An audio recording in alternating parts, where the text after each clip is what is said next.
ኤርትራ አስመራ ታምሳለች ሰበር የተባለ መረጃ ደርሶናል።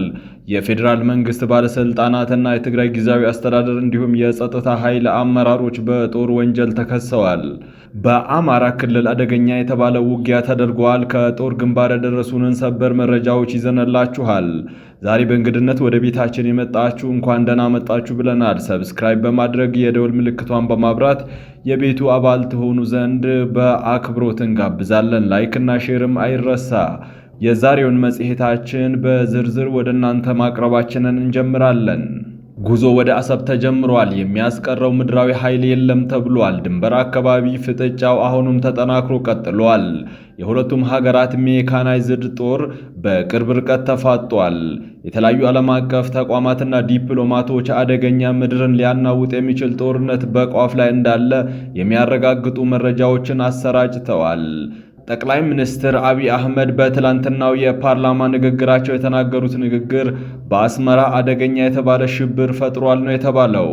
ንግግሩን ተከትሎ የኤርትራ ሰራዊት አዛዦች ለሰራዊታቸው በተጠንቀቅ እንዲቆም ማዘዛቸውን ነው ከውስጥ የደህንነት ምንጮች ለማረጋገጥ የተቻለው። የኤርትራ ሰራዊት አዛዦች ከኢትዮጵያ ባልተገመተ መንገድና ጊዜ አደገኛ የማጥቃት እርምጃ ሊወሰድብን ስለሚችል ሰራዊቱ የጫማውን ክር አይፍታ የሚል ቀጭን ትዕዛዝ ወርዷል ነው የተባለው።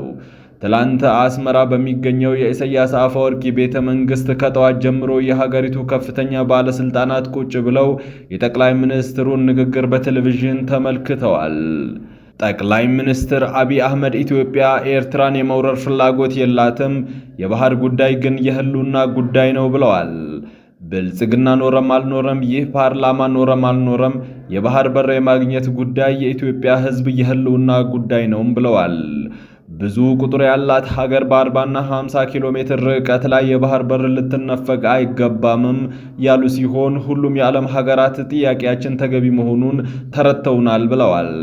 ከኤርትራ ወደ ጦርነት አንገባም ያሉት ጠቅላይ ሚኒስትሩ ኢትዮጵያ የባህር በር እንዲኖራት ከኤርትራ ጋር ውይይትና ድርድር ነው የሚያስፈልገን፣ ይህን ጉዳይ ዓለም አቀፉ ማህበረሰብ እንዲረዳን እንፈልጋለን ብለዋል። ኢትዮጵያ ላይ ማንም ሀገር ወረራ ሊፈጽም ይችላል የሚል ስጋት የለብንም፣ ማንም ደፍሮ አይሞክረንም፣ ከሞከረን ምላሹ ከባድ ነው ያሉ ሲሆን ለዚህም በቂ ዝግጅት ተደርጓል ብለዋል ጠቅላይ ሚኒስትሩ። የጠቅላይ ሚኒስትሩ ንግግር የለሰለሰ ቢሆንም በኤርትራውያን በኩል ግን እንደ ሐሞት የሚመር እንደሆነ ነው የተነገረው። የኢትዮጵያን የባህር በር ጥያቄ ጊዜ ያለፈበትና የተዛባ ብላ ያጣጣላችው ኤርትራ ለኢትዮጵያ የባህር በር የማጋራት ፍላጎት ባይኖራትም የሰሞኑ ሁኔታ ከፍተኛ የተባለ መደናገጥ ውስጥ ከቷታል ነው የተባለው። የቀድሞ የትግራይ ክልል ጊዜያዊ አስተዳደር ኃላፊና የቀድሞ የረድኤት ሰራተኞችን ጨምሮ 8 የትግራይ ተወላጆች 12 የኢትዮጵያና የኤርትራ ከፍተኛ ባለስልጣናትና ወታደራዊ አዛዦች በሰሜኑ ጦርነት ወቅት በትግራይ የጦር ወንጀልና በሰብአዊነት ላይ የሚፈጸሙ ወንጀሎችን ፈጽመዋል በማለት ለጀርመን አቃቤ ሕግ አቤቱታ ቀርበዋል። የወንጀሎቹ ሰለባና ወንጀሎቹ ሲፈጸም እማኝ የነበሩ አቤቱታ አቅራቢዎቹ የጀርመን ፌዴራል አቃቤ ሕግ በወንጀሉ ላይ ምርመራ መዝገብ እንዲከፍትና በሀገሪቱ ፍርድ ቤት ክስ እንዲመሰርት ጠይቀዋል። ግለሰቦቹ አቤቱታውን ያቀረቡት ሌጋል አክሽን ወርልድ በተሰኘ የህግ ተቋምና በሌሎች ድርጅቶችና የህግ ባለሙያዎች ድጋፍ ነው። የጀርመን አቃቤ ሕግ በውጭ ሀገራት በተፈጸሙ ዓለም አቀፍ አስከፊ ወንጀሎች ዙሪያ ምርመራ የማድረግ ስልጣን አለውም ተብሏል። በጊዜያዊ አስተዳደር መፈንቅለ መንግስት ያደረገው ታጣቂ ኃይል የበጀት እጥረት እንደገጠመው አስታውቋል። ከፌዴራል መንግስት በሚሰጠው በጀት ደሞዝ ሲከፍል የነበረውን ጊዜያዊ አስተዳደር በእነ ደብረ ጽዮንና ሞንጀሪን ትዕዛዝ ከስልጣን ያባረረው ታጣቂ ኃይል አሁን ከፍተኛ የበጀት እጥረት አጋጥሞታል ተብሏል። የዚህ ታጣቂ ኃይል አመራሮች ከፌዴራል መንግስቱ ጋር ለመዋጋት እየሰሩ እንደሚገኙ የጊዜያዊ አስተዳደሩ ፕሬዝዳንት አቶ ጌታቸው ረዳ መናገራቸው ይታወሳል። ሊዋጋው እንደ ጠላት ከፈረጀው የሻዕቢያ መንግስት እየቆመ ታጣቂውን ለማቆየት ከፌዴራል መንግስት በጀት መጠየቁ እጅጉን አነጋጋሪ ሆነዋል። አሁን በትግራይ ክልል የተፈጠረ ሁኔታ እስከሚረጋጋ ድረስ የቀለብ በጀት እጥረት ስለገጠመን ከዚህ በፊት በቀን 115 ግራም በፍሬ 7 ዳቦ እየቀረበ የነበረ ሲሆን አሁን ደግሞ 100 ግራም በፍሬ 700 ነው የምናቀርበው የሚል ደብዳቤ ተጽፎ ተሰራጭቷል።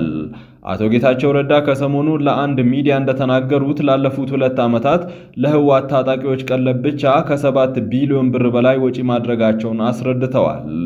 እስካሁን ድረስ መቋጫውን ያላገኘው የትግራይ ጊዜያዊ አስተዳደርና የህወሓት ግጭት አነጋጋሪነቱ ቀጥሏል። ጠቅላይ ሚኒስትሩ በፓርላማ ንግግራቸው አዲስ ነገር ሲጠበቅ የነበረ ቢሆንም እምብዛም ገላጭ ነገር አልተናገሩም።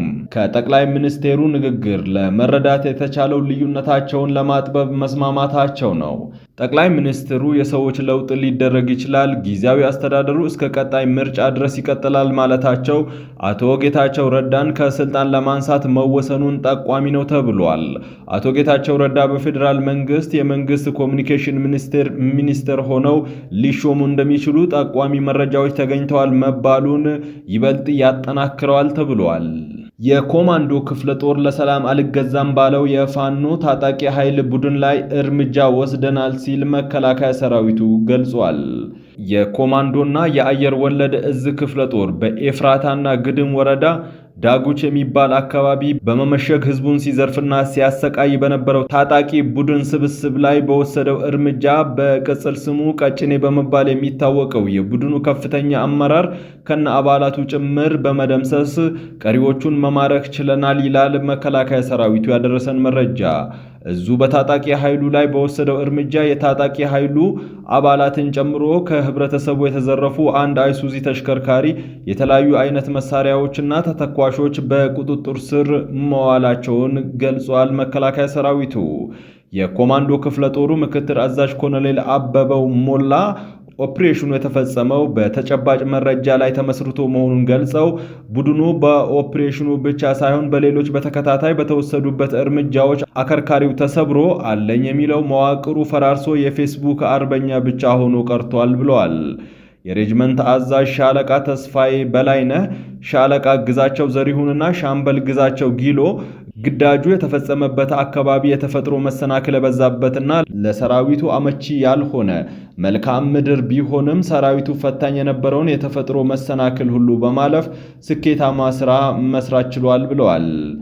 ቀጣይ የታጣቂ ኃይሉ ስብስብ ወደ ሰላም እስኪመጣ ድረስ እርምጃው ተጠናክሮ እንደሚቀጥልና የህዝብን ሰላም ለማረጋገጥ እንደሚሰራ ኮሎኔል አበበው ሞላ ተናግረዋል።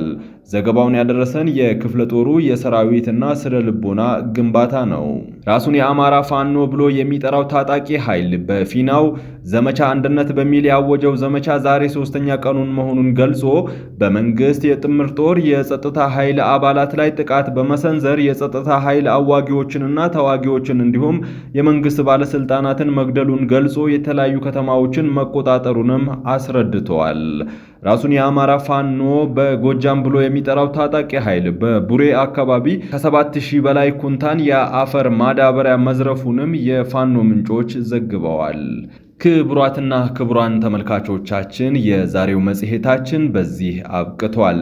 ጥበብ ሚዲያ በጋዜጠኞች የተመሰረተ ሙያዊ ስነ ምግባርን አክብሮ ገለልተኛና ሚዛናዊ የሆኑ ትኩስ መረጃዎችን የሚያደርሳችሁ ሚዲያ ነው። ሰብስክራይብ በማድረግ የደወል ምልክቷን በማብራት የቤቱ አባል ትሆኑ ዘንድ በታላቅ አክብሮት እንጋብዛለን። ለነበረን ቆይታ ከልብ እናመሰግናለን። ሰላም።